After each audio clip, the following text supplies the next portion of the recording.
Hello viewers, welcome to my channel. I'm Hasham Ali Khan. Now I'm going to start the problems on general insurance company accounts. Last video I have explained you in detail regarding the meaning of general insurance, characteristic features of general insurance contract, and then what are the differences between life insurance contract and general insurance contract, what is the reserve for unexpired risk, and the format of making the revenue account, profit and loss account and balance sheet. All these things I have explained in the last video. So before start watching the video on problems, you must be aware of the concepts, the meaning.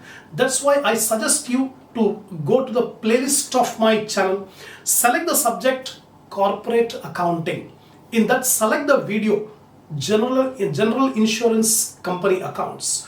Watch the first video on theory, then you start the problem. It will be beneficial for you. It will be easier for you to understand the solution of the problems. So now I'm going to start the problems. Before starting the problem, I expect my viewers to have a printout of the problems which I have given in the link under my description. So take a printout and keep it ready. I'm starting the first short problems. The 5 short problems I have taken for this general insurance. After that, main problems will start.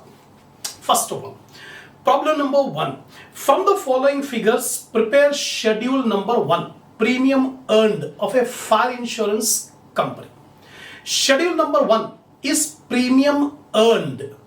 So how to make this schedule number 1, I am going to show in this very first problem. See,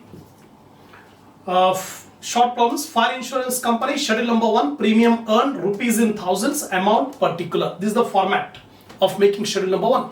In the coming every problem, we are going to make schedule number 1 like this only, right?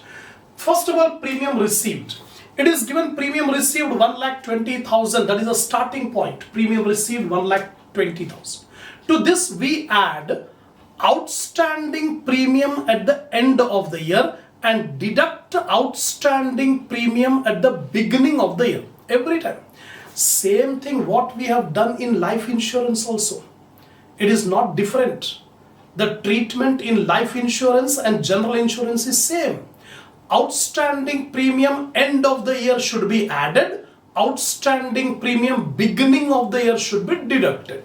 So add outstanding premium at the end of the year 15,000. And deduct outstanding premium beginning of the year 10,000. So 15,000 added, so 1,35,000. 10,000 deducted, so 1,25,000. Next item. Premium on reinsurance accepted and premium on reinsurance ceded. The premium on reinsurance accepted should be added because it is our premium. It is the premium received on reinsurance. Premium receivable on reinsurance. So accepted should be added and ceded should be deducted. Exactly same what we have done in life insurance also. The shortcut, premium on reinsurance accepted should be added. Premium on reinsurance ceded should be deducted. So here plus premium on reinsurance accepted 5,000 add up minus premium on reinsurance ceded 2,000 deduct. So net premium 1,28,000. So up to here the procedure is same what we have done in life insurance, the same thing we have done in general insurance. But from here onwards it's the new procedure to be adopted in general insurance. This procedure was not there in life insurance. Right? What is the procedure? Less adjustment for change in reserve for unexpired risk. This is the new concept in general insurance. Reserve for unexpired risk. The adjustment for change in reserve for unexpired risk.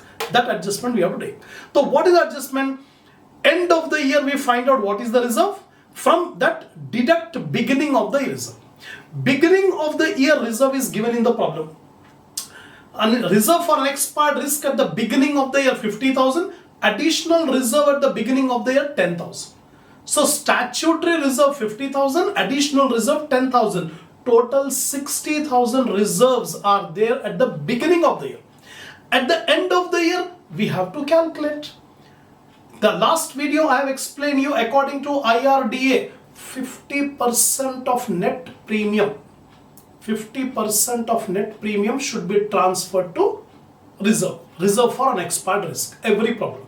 Even if it is not said in the problem, we have to provide 50% of net premium. So here at the end of the year, first we should take end of the year. So 50% of net premium is 1,28,000. So 50% of 1,28,000, 64,000. This is the statutory reserve for unexpired risk at the end of the year. Additional reserve. Apart from existing additional reserve, another 1% of net premium it is asking. It is specifically given. Additional reserve for unexpired risk at 1% of net premium in addition to the opening balance is to be provided. The opening balance additional reserve is 10,000 given in the problem. Opening balance additional reserve is 10,000. That 10,000 will take as it is. Additional reserve 10,000 will take as it is.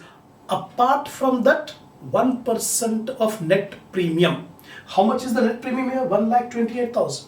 So 1% of 1,28,000, 1,280. So add up 10,000 plus 1,280, 11,280. Now you add up 64,000 plus 11,280, 75,280 is the total reserve for unexpired risk at the end of the year. At the end of the year. From this, we deduct the reserve for unexpired risk at the beginning of the year. At the beginning of the year, it is given in the problem 50,000 statutory reserve and 10,000 additional reserve, total 60,000. At the beginning of the year, 50,000 plus 10,000, 60,000. The total reserve at the beginning 60,000 and total reserve at the end of the year 75,280. Now how much increased? Difference 75,280 minus 60,000, 15,280, take it in the outer column. 15,280 outer column. Now subtract 1,28,000 minus 15,280, you will get 1,12,720. This 1,12,720 is the premium earned. That's all. So this is the first problem on schedule number 1, that is premium earned. Same procedure we are going to follow in the coming problems also, wherever we have to make first schedule, premium earned. Again I repeat, premium received. To premium received, add outstanding premium end of the year minus outstanding premium beginning of the year. Second, premium on reinsurance accepted should be added. Premium on reinsurance ceded should be deducted. Then we'll get net premium. What we get? Net premium. To net premium, we have to deduct the adjustment for change. Adjustment for change in the reserve for unexpired risk. The reserve for unexpired risk opening will be given in the problem. End of the year we have to calculate. How to calculate? 50% of net premium. 50% of net premium. This is the statutory reserve to be created every time. So 50% of 1,28,000, 64,000. Apart from that, additional reserve, if it is there in the problem, it is given in the last line. Create 1% of net premium as additional reserve apart from opening additional reserve. So opening additional reserve is 10,000 and 1% of 1,28,000 is 1,280. Add up 11,280. Add up both, you will get 75,280 is the total reserve at the end of the year. From that, deduct beginning of the year 60,000. Take it in the outer column. Subtract it, we will get premium earned. That's all. This is the first problem. Now second problem. From the following particulars, prepare schedule number 2. Claims incurred. So in this general insurance companies, schedule number 2 is claims incurred. So we have to make a schedule claims incurred in respect of fire insurance. Claims paid during the year 5,40,000. See here. Fire insurance company schedule 2 claims incurred, rupees in thousands, particulars amount. Claims paid during the year 5,40,000, first line given.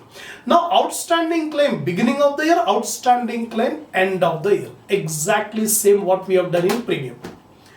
Outstanding claim end of the year will be added. Outstanding claim beginning of the year should be deducted. Remove. So add outstanding claim end of the year 40,000. Add up. Then outstanding claim at the beginning of the year deduct. So 5,60,000. Next item, sundry expenses regarding claim, legal expenses regarding claim. Some expenses are there which are related to claims. What expenses? Medical expenses, legal expenses. If it is related to claims, it should be added. If the word is not given regarding claims, if only sundry expenses are given, only legal expenses are given, then it will be taken under operating expenses.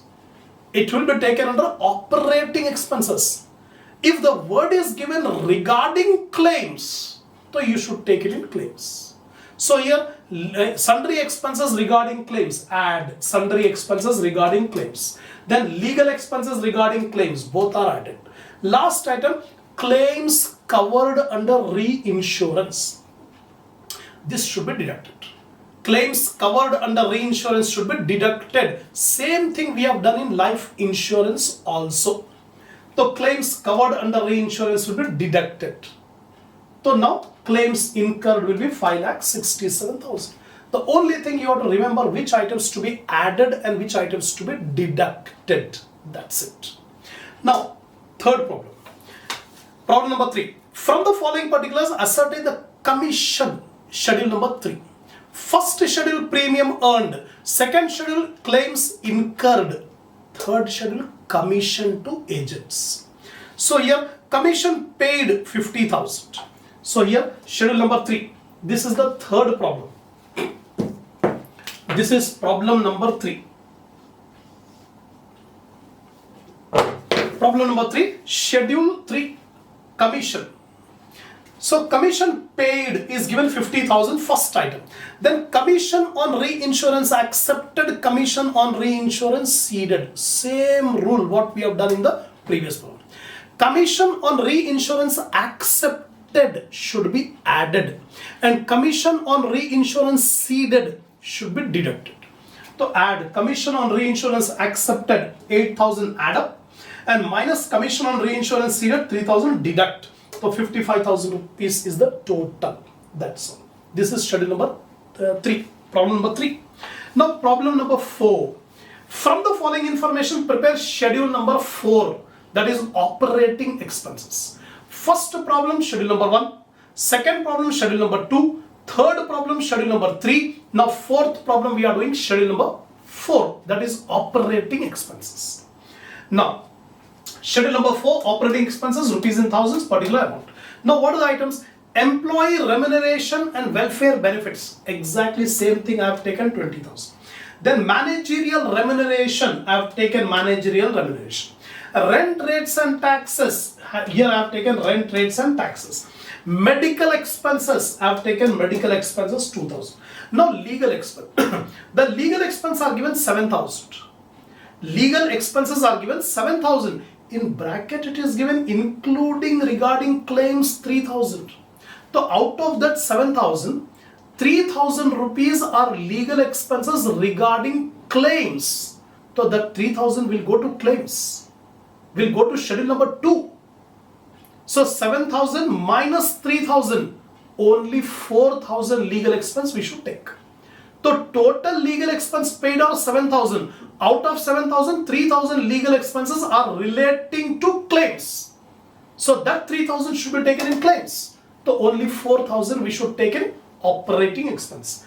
So legal expense 7,000 minus 3,000, 4,000. Depreciation on fixed assets. We have taken depreciation on fixed assets. Next one, provision for taxation, dividend paid. This will not come in schedule number 4. These two items are given in the problem. Provision for taxation, don't take provision for taxation in this schedule. Similarly, proposed dividend, dividend paid, don't take it here. These two items will be taken in profit and loss account. In profit and loss account, these two items will be taken. These two items will not appear in schedule number 4. So after taking all, you will get the total 39,000. That's it. So below this total, you should write a note. In examination, if this problem appears, you should write a note. What is that note? Legal expenses regarding claims. should be taken in schedule number 2. Should be taken in schedule number 2. Second, the provision for taxation and dividend paid will not appear in operating expenses. It will be taken in profit and loss account. That point you have to write here. That's it.